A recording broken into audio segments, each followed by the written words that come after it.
বন্ধুরা, আজ আপনাদের সামনে তুলে ধরব ইতিহাসের অন্যতম এক করুণ কালো অধ্যায়ের লালবাগের সৌন্দর্যের আড়ালে সিপাহী বিদ্রোহের করুণ কাহিনী লুকিয়ে আছে, তা আজ আপনাদের দেখাতে চলেছি। ইতিহাসবিদ মুনতাসির মামুন তার দলিলপত্র বইয়ে সিপাহী বিদ্রোহের বেশ কিছু গুরুত্বপূর্ণ তথ্য তুলে ধরেছেন। সিপাহী বিদ্রোহের কেন্দ্র থেকে ঢাকার দূরত্ব অনেক বেশি হওয়ার পরও এর রেশ ঢাকা লালবাগ পর্যন্ত এসে পড়েছিল। 1857 সালে 22শে নভেম্বর 260 জন সিপাহী বিদ্রোহের মধ্যে 41 জন নিহত হন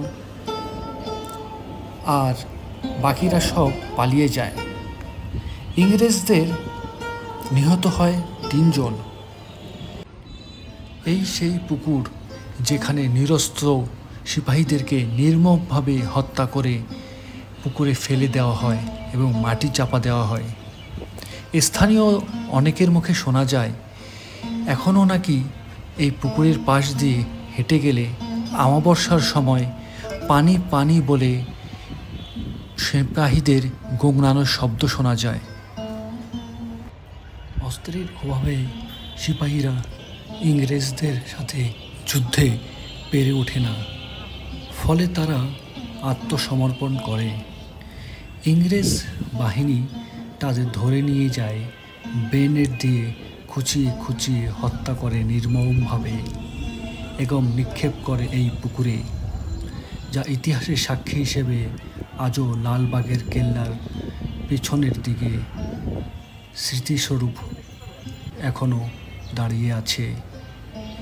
কি করুণভাবেই না তাদের হত্যা করা হয়েছিল, তার লোমহর্ষক ইতিহাসের কাহিনী, তা আমরা ইতিহাস থেকে জানতে পারি। সে সময় 260 জন সিপাহীর মধ্যে 41 জন নিহত হন আর বাকিরা পালিয়ে যায়। ইংরেজ সেনা নিহত হয় 3 জন। এই সেই পরিবিবির মাজারের পাশে কামান।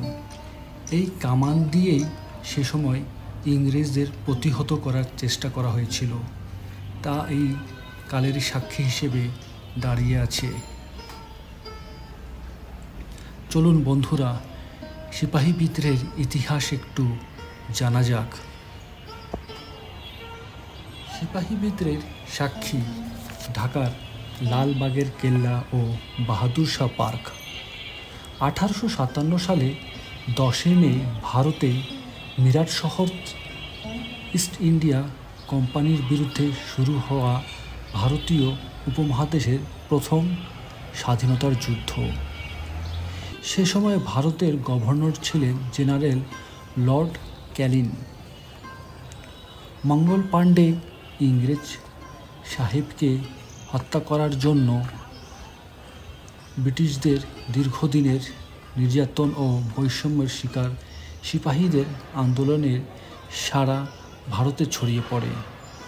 ইতিহাস থেকে জানা যায় সে সময় এনফিল্ড রাইফেলে কার্তুজ ব্যবহার করা হতো, যেগুলোর উপরের অংশে দাঁত দিয়ে কেটে রাইফেলের ভেতর ব্যবহার করা হতো, আর এর উপরের অংশে ইংরেজরা গরু ও শুয়োরের চর্বি ব্যবহার করত, যাতে হিন্দু ও মুসলমান উভয়ের ধর্ম চলে যায়। সিপাহীরা যখন এই বিষয়টি জানতে পারে, তারা উভয়ই এই কার্তুজ ব্যবহার করতে অস্বীকৃতি জানায় এবং বিদ্রোহ ঘোষণা করে। সেই থেকে শুরু হয় সিপাহী বিদ্রোহের প্রথম যাত্রা। এই বিদ্রোহ সমগ্র ভারতবর্ষে ছড়িয়ে পড়ে। এই বিদ্রোহের কথা ঢাকা পর্যন্ত পৌঁছে যায়। সে সময় ঢাকা অবস্থান করে ইংরেজ, ডাচ, আর্মেনীয় কিছুটা নিরাপত্তাহীনতায় ভুগতে শুরু করে তারা। সে কারণে তারা লালবাগের কেল্লার নিরাপত্তা রক্ষার জন্য সেখানে সিপাহীদের নিরস্ত্র করে সিদ্ধান্ত নেয়। সেই সময় 15 জন সিপাহী তোপখানা পাহারায় ছিল। ইংরেজ বাহিনী তাদের ঘেরাও করে ফেলে এবং নির্মমভাবে করে হত্যা।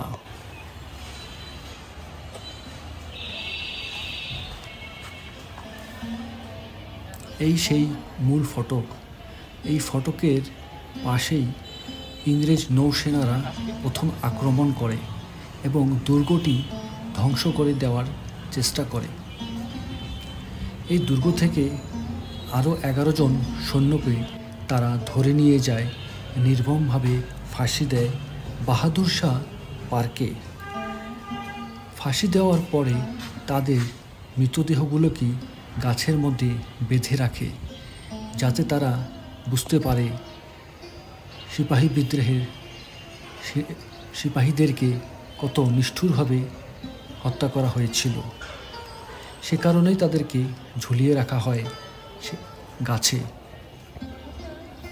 বন্ধুরা, লালবাগের কেল্লার সৌন্দর্যের আড়ালে যে নির্মম নির্যাতনের কাহিনী রয়েছে তা অনেকেরই অজানা।